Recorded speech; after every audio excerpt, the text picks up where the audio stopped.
Assalomu alaykum do'stlar. Bugun xalqimiz orasida kichik so'rovnoma o'tkazmoqchimiz.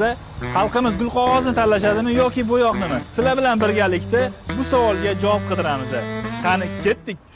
Voy sovuq ekan-ey. Assalomu alaykum. Aka, bir minutga mumkinmi? Aka, biz xalq orasida kichkinagina so'rovnoma o'tkazyapmiz. Siz uyingizni ta'mirida gul qog'ozdan foydalangan bo'larmisiz yoki bo'yoqdanmi, aka? Bo'yoqdan. Bo'yoqdan? Bo'yoqdan juda ham yaxshi. Bo'yoqdan albatta. Bo'yoqdan foydalanaman. Inore haqida eshitganmisiz?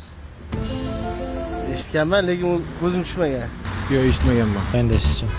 Eshitganman, yaxshi kraska turlaridan foydalanaman. Agar siz Instagramda Inorega a'zo bo'lgan bo'lsangiz, sizga ajoyib sovg'amiz bor. A'zo bo'lganmisiz, yo'qmi? Yo'q, a'zo bo'lmaganman lekin aka. Obuna bo'lmaganman lekin. Yo'q, bo'lmaganman. Obuna bo'lganman. Aniqmi aka? Qani bitta ko'raylik. Gap yo'q aka. Obuna bo'lgan ekanlar. Rahmat sizga aka, kattakon. Mana sizga podarkamiz.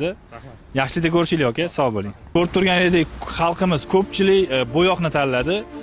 Agar sizlarga ham sifatli bo'yoq kerak bo'lsa, Inore bo'yoqlarini tanlang. Keyingi so'rovnomalarimizning ishtirokchisi siz bo'lishingiz mumkin.